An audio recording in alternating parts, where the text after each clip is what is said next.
WhatsApp, नमस्कार मेरे प्यारे प्यारे दोस्तों को मेरा नमस्कार। आप सब कैसे हैं? आज हम लोग स्टार्ट करेंगे अपनी टीजीटी पनेशिया की क्लास नंबर 92। इससे पहले जो क्लास थी उसमें हमने काफ़ी सारे अच्छे क्वेश्चंस कवर किए थे एस्केरिस पे बेस्ड, ठीक है ना। तो आज की क्लास में जो हमने क्वेश्चंस का कलेक्शन किया है उसमें 5-7 क्वेश्चन हाइड्रा के रखे हैं, बहुत ज़्यादा पूछे जाने वाले। एक छोटी सी ट्रिक रखी हुई है और प्लेटीहेल्मिन्थेस से अच्छे क्वेश्चन ऑन फैसियोला और टीनिया, इनसे क्वेश्चंस रखे हैं। तो बस आपका एक ही काम, हाथ बांधकर शांति से सुनते चलना, ठीक है ना। चलो भाई स्टार्ट करते हैं।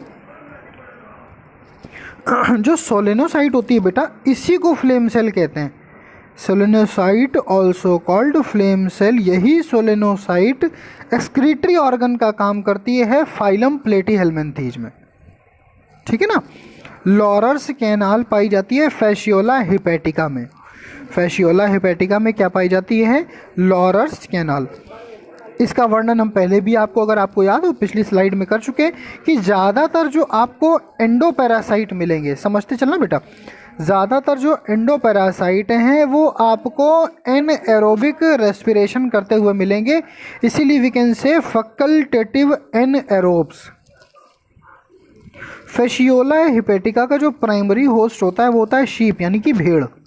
फैसियोला हिपैटिका का प्राइमरी जो होस्ट होता है बेटा वो क्या होता है? शीप। और सेकेंडरी होस्ट अगर हम पूछे टीनिया का तो वो क्या होता है? Pig. Secondary host Taenia solium का क्या होता है बेटा? पिग। एक प्रश्न आपसे पूछेंगे बेटा कि एक होता है टीनिया सोलियम और एक होता है टीनिया सैजिनाटा, तो दोनों में अंतर बताइएगा वीडियो के लास्ट में कमेंट सेक्शन में। समझ रहे हैं ना मेरी बात? एक होता है टीनिया सोलियम और एक होता है टीनिया सैजिनाटा, तो दोनों अलग अलग स्पीशीज़ हैं दोनों प्लेटीहेल्मिन्थेस, हैं दोनों ही टीनिया, लेकिन दोनों की सब स्पीशीज़ या आप कह सकते हो स्पीशीज़ चेंज है। तो दोनों में अंतर बताइएगा कि टीनिया सोलियम और टीनिया सैजिनाटा में क्या मेन अंतर है। और ये आपको बता दें, ये प्रश्न इंटरव्यू का स्टैंडर्ड रखता है, क्योंकि ये क्वेश्चन पूछा गया है इंटरव्यू में कि टीनिया सोलियम और टीनिया सैजिनेटा में मेन एक डिफरेंस बता दीजिए, ठीक है। चलो आगे बढ़ते हैं राजा बेटा।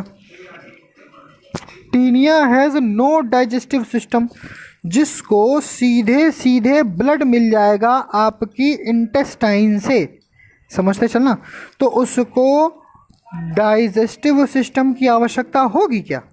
समझना, हम कोई चीज़ खाते हैं, डाइजेशन क्या होता है कि बड़े बड़े मॉलिक्यूल्स को तोड़कर छोटे छोटे मॉलिक्यूल्स में चेंज करना। किसकी सहायता से? एंजाइम की सहायता से। किसकी सहायता से? एंजाइम की सहायता से। यानी कि larger molecule can be converted into smaller molecule through enzymes, that is known as digestion. तो डाइजेशन में बड़े मॉलिक्यूल को छोटा करना है, तोड़ना है, और फिर क्या करना है, इससे जो न्यूट्रिशियस एलिमेंट्स हैं उनको निकाल कर एसिमिलेट करके किस में डालना है? ब्लड में डालना है। लेकिन अगर कोई सेंगीवोरस है, सेंगीवोरस उसको कहते हैं जो सीधे सीधे रुधिर को पीता है, ब्लड को शक करता है, तो ऐसी कंडीशन में फिर उसको डाइजेस्टिव सिस्टम की आवश्यकता पड़ेगी ही नहीं, इसीलिए टीनिया सोलियम में डाइजेस्टिव सिस्टम नहीं पाया जाता। अब बात समझ गए होंगे आप। ब्लैडर वर्म, ध्यान देना, ब्लैडर वर्म इन्फेक्टिव स्टेज होती है ह्यूमन होस्ट के लिए। टीनिया सोलियम की ब्लैडर वर्म इन्फेक्टिव स्टेज होती है ह्यूमन होस्ट के लिए। फाइलम का एक एक चैप्टर बड़ी मेहनत से पढ़ाया गया है, एक एक चीज़ आपको समझाई जा चुकी है, लेकिन फाइलम से रिलेटेड क्वेश्चन नहीं कराए थे, इसीलिए क्योंकि मालूम था कि आखिरी के 7-8 वीडियोस में आपको फाइलम के क्वेश्चंस ही कराने हैं, ठीक है। तो ये जो भी क्वेश्चन हम आपको प्रोवाइड कर रहे हैं फाइलम के, ये गांठ बांध दीजिए, ये आपको रटे होने चाहिए, ये बेहद ही महत्वपूर्ण है, ठीक है। चलो आगे बढ़ते हैं। तो ब्लैडर वर्म ही इन्फेक्टिव है ह्यूमन होस्ट के लिए। अब ये प्रश्न संख्या 2 हम आपसे पूछ रहे हैं। एक हमने आपसे प्रश्न पूछा कि टीनिया सोलियम और टीनिया सैजिनाटा में क्या अंतर है, हमने बोला, आपसे बताया भी कि ये इंटरव्यू का क्वेश्चन है, पूछा गया है। दूसरा प्रश्न, ऑन्कोस्फीयर और bladder worm, these are 2 stage in the life cycle of Taenia solium, so just describe both. ठीक है ना, आपको दोनों में क्या डिफरेंसेस हैं ये हमको कमेंट सेक्शन में बताना होगा। चलो, आपने क्वेश्चन सुना होगा, बहुत बार क्वेश्चन पूछा जाता है कि बोनी फिशेस और कार्टिलेजिनस फिशेस में डिफरेंस कीजिए।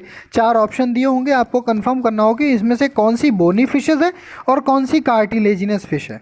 तो ठीक है, हमने 2 सेक्शन आपके बना के रख दिए, बोनी फिशेस भी रख दिए और कार्टिलेजिनस फिश भी रख दिए। तो 2 एग्जाम्पल याद कर लीजिए। एक आपने नाम सुना होगा लेबियो रोहिता, और एक हो गई हिप्पोकैम्पस, ये हो गई बोनी फिशेस। नाम ध्यान से सुनिए और उसको एक बार स्मरण करिए सही से। एक हो गई लेबियो रोहिता और एक हो गई हिप्पोकैम्पस, ये हो गई बोनी फिशेस। नेक्स्ट वन, अब आ जाओ राजा बेटा किसमें, कार्टिलेजिनस फिश में। कार्टिलेजिनस फिश में एक हो गई स्कॉलियोडॉन, एक हो गई टॉर्पीडो। ये टॉर्पीडो और कुछ नहीं, वही है जो करंट मारती है, इलेक्ट्रिक फिश। इसमें ऊपर बहुत सारे ऐसे ब्रिसल्स निकले होते हैं, इन ब्रिसल्स के मूवमेंट से एक फ्रीक्वेंसी जनरेट होती है, ये फ्रीक्वेंसी वाटर करंट जनरेट करती है। इसको छूने से लगभग 220 वोल्ट से 311 वोल्ट तक का करंट लगता है, इसलिए इसको गोताखोर जल्दी टच नहीं करते। किसको, टॉर्पीडो को। और स्कॉलियोडॉन के बारे में आपको सब पता ही है, आपने अगर प्रैक्टिकल वगैरह में सुना होगा तो इसको कुत्ता मछली डॉगफिश भी कहते हैं। फाइलम प्लेटीहेल्मिन्थीज की 3 प्रमुख बातें जब हमने चैप्टर बताया था तब भी ने बताया था। एक तो ये ट्रिप्लोब्लास्टिक हैं, प्रथम फर्स्ट ट्रिप्लोब्लास्टिक, यानी कि एक्सोडर्मिस आप कह सकते हो, मीजोडर्मिस कह सकते हो और एंडोडर्मिस कह सकते हो, या एक्टोडर्म मीजोडर्म जो भी बोलना चाहो, एक्टोडर्म मीजोडर्म एंडोडर्म, यानी कि प्रथम त्रिस्तरीय अगर फाइलम आपसे पूछा जाता है तो आप कहोगे क्या, प्लेटीहेल्मिन्थीज। सीलोम पाया नहीं जाता इसलिए एसीलोमेट्स। और इनके बाद क्या थे, एसके हेल्मिन्थीज, तो उसमें भगवान ने झूठी झूठी सीलोम बनाई तो उसको स्यूडोसीलोमेट कहने लगे। आई बात समझ में, ठीक है ना, क्लियर हो गया होगा। चलो आगे देखते हैं। तो फर्स्ट ट्रिप्लोब्लास्टिक हो गए, एसीलोमेट हो गए, और organ grade level of organisation पाया जाता है बॉडी में। बॉडी में कौन सा ऑर्गेनाइजेशन पाया जाता है, ऑर्गन ग्रेड बॉडी ऑर्गेनाइजेशन। चलो बात करते हैं फैशियोला की, क्लास पूछी जाती है, कई बार पूछी गई। तो फैशियोला हिपेटिका की क्लास है ट्रिमेटोडा, ठीक है। The animal have nerve cell, ध्यान दीजिएगा, तंत्रिका कोशिका हो लेकिन तंत्रिकाएं ना हो, दैट इज हाइड्रा। ऐसे जंतु जिनमें तंत्रिका कोशिका पाई जाती हो किंतु तंत्रिकाएं ना हो, नर्व्स ना हो, हाइड्रा। भगवान ने सबसे पहली बार नर्वस सिस्टम का डेवलपमेंट हाइड्रा से ही स्टार्ट किया। आई बात समझ में। चलो आगे देखो।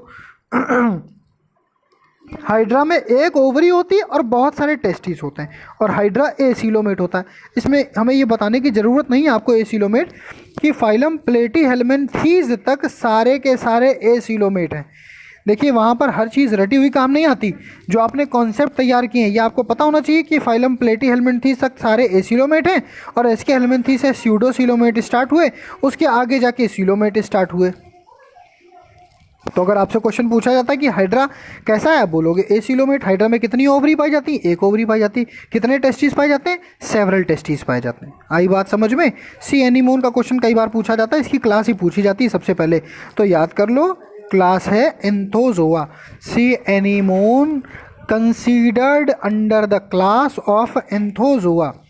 There is one trick also, that is FDR। FDR, fresh water, diploblastic and radially symmetrical. अब कैसे क्वेश्चन पूछा जाएगा, प्रश्न पूछा जाएगा, in which one of the following is fresh water, diploblastic and radially symmetrical. 4 option रखे होंगे, 2 जंतु पॉरीफेरा के रख दिए जाएंगे, एक हाइड्रा रख दिया जाएगा, एक कुछ और रख दिया जाएगा। बस यहीं से आपको पहचानना। आई बात समझ में। तो सीधे सीधे आप, हम इसीलिए तो आपको ट्रिक से याद कराए दे रहे हैं इसको, सीधे आप ट्रिक याद कर लीजिए इसकी। FDR hydra, that is fresh water, diploblastic, level of body organisation and radially symmetrical. Next, most primitive type of nervous system hydra. हमने पहले बता दिया ना आपके कि भगवान ने सबसे पहला नर्वस सिस्टम प्रारंभ किया हाइड्रा से, तो मोस्ट प्रिमिटिव नर्वस सिस्टम में इसको कंसीडर किया जाता है। जो भी गलतियां थी उनको आगे के फाइलम में सुधारा। अब आ जाओ बहुत ज़्यादा पूछा जाने वाला प्रश्न, ओविलिया का लार्वा आप बोलोगे प्लैन्यूला लार्वा।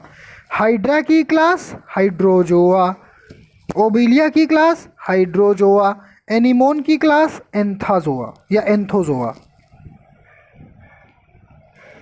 बात समझ में आ गई कि नहीं आ गई? बहुत इंपॉर्टेंट क्लास थी। इसमें हमने क्या क्या कवर किया?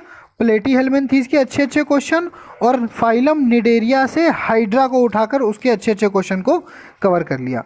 सरल थे, कुछ कठिन नहीं था, छोटी सी ट्रिक थी। ये चीज़ तो आपको याद ही रहेगी हमेशा कि phylum Platyhelminthes first triploblastic, acoelomate, organ grade, body organisation. एक बार रिवीजन करते हैं जल्दी से।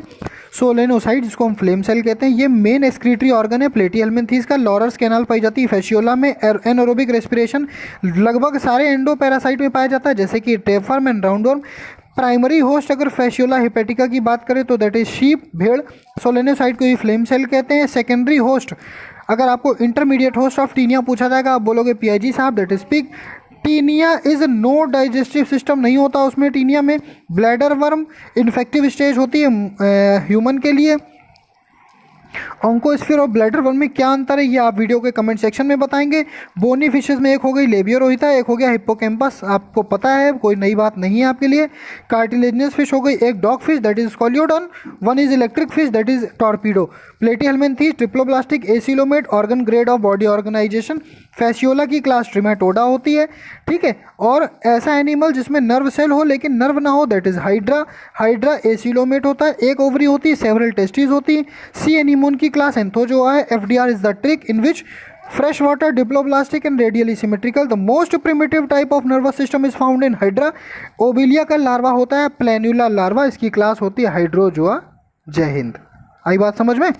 पूरी बात हम लोगों ने कवर कर ली, ठीक है। जिसको भी ये क्लासेस अच्छी लगे वो हमारे क्लासेस को बैचेस को ज्वाइन कर सकता है। Thank you so much, bye bye, love you all.